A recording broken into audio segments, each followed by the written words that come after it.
1975లో రిలీజైన పాడి పంటలు సినిమా నుంచి రామ్ చరణ్ నటించిన రంగస్థలం వరకు కొన్ని వందల సినిమాలకు ఐకానిక్ సింబల్గా మారిన సినిమా చెట్టు కూలిపోయింది.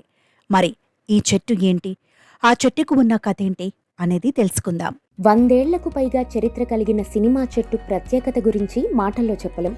ఎందరో అగ్రదర్శకుల మనస్సు దోచుకున్న ఈ చెట్టు కథ చాలా ఆసక్తికరంగా ఉంది.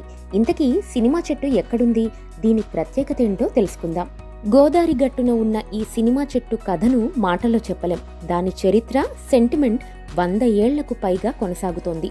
1964 నుండి ఇప్పటి వరకు ఎన్నో వందల సినిమాలు ఇక్కడ షూటింగ్ను జరుపుకున్నాయి. ఈ చెట్టు మీద షాట్ పడితే సినిమా హిట్ అవుతుందనే నమ్మకం సినీ దర్శకులు, నటీ నటులలో బలంగా నాటుకుపోయింది. ఇన్ని వందల సినిమాలు షూటింగ్ జరుపుకున్న ఈ చెట్టు ఉమ్మడి పశ్చిమ గోదావరి జిల్లా కొవ్వూరు మండలంలో కుమారదేవంలో ఉంది. 150 ఏళ్ల కింద సింగలూరి తాతబ్బాయి అనే ఆయన నాటినట్లు అక్కడి స్థానికులు చెబుతున్నారు. సినిమా వాళ్లకు చిత్రీకరణ కోసం ఉన్న లొకేషన్లలో గోదావరి కూడా ఒకటి. గోదావరి తీరంలో సినిమా చేస్తే మంచి ఫలితాలుంటాయని చాలామంది నమ్మకం. ఎందుకంటే అక్కడి నేచర్ అందాలు, సహజత్వం సన్నివేశాలకు మరింత ప్రాణం పోసేలా ఉంటాయి. అందుకే లెజెండరీ దర్శకులైన Dasari Narayana Rao, Bapu, K Viswanath, Krishna Vamsi, creative director Sukumar కూడా ఇక్కడే సినిమాలు తీసి హిట్లు కొట్టారు.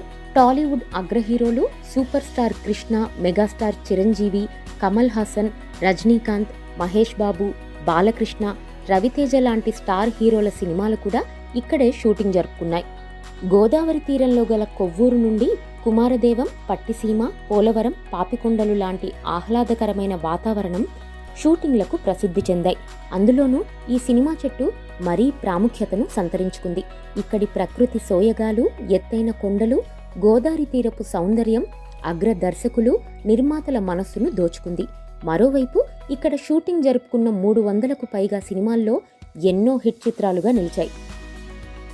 తొలుత ఈ చెట్టు దగ్గర 1964లో మూగ మనసులు సినిమాను షూట్ చేశారు. సినిమాలోని ఓ పాటను చిత్రీకరించారు. అప్పటి నుండి దీని ప్రభావం సినిమాలపై పడింది. కృష్ణ నటించిన పాడి పంటలు చిత్రాన్ని కూడా ఇక్కడే షూట్ చేశారు. చిరంజీవి ఆపద్బాంధవుడు, కృష్ణవంశీ మురారి వంటి సినిమాల్లోనూ ఈ చెట్టు దర్శనమిస్తుంది. రాజేశ్వరి కళ్యాణం, సీతారామయ్య గారి మనవరాలు, సూత్రధారులు, భద్రాచలం, అధిపతి, గోదావరి, నువ్వు లేక నేను లేను వంటి సినిమాలు ఇక్కడ షూటింగ్ను జరుపుకున్నాయి.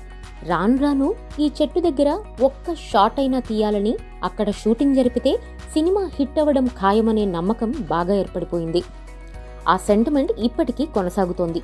కొన్ని ఏళ్ల నుండి అవుట్డోర్ షూటింగ్స్ అనగానే ఫారిన్కు వెళ్తున్న విషయం తెలిసిందే. ఎంత పరిణామం జరిగినా ఇప్పుడు కూడా ఇక్కడ షూట్స్ జరుగుతున్నాయి. Mega power star Ram Charan Rangasthalam, icon star Allu Arjun పుష్పలోని కొన్ని సీన్లను కూడా ఇక్కడే చిత్రీకరించారు. ఇలా ఒకే లొకేషన్లో, అది ఓ చెట్టు, సినిమాలో పదే పదే కనిపించి రికార్డ్ క్రియేట్ చేసిందనే చెప్పాలి. గోదావరి గట్టునే ఉండే ఈ నిద్రగన్నేరు చెట్టు ఇప్పటికీ సినీ దర్శకులు, నటీనటులకు ప్రత్యేకంగా ఉంది.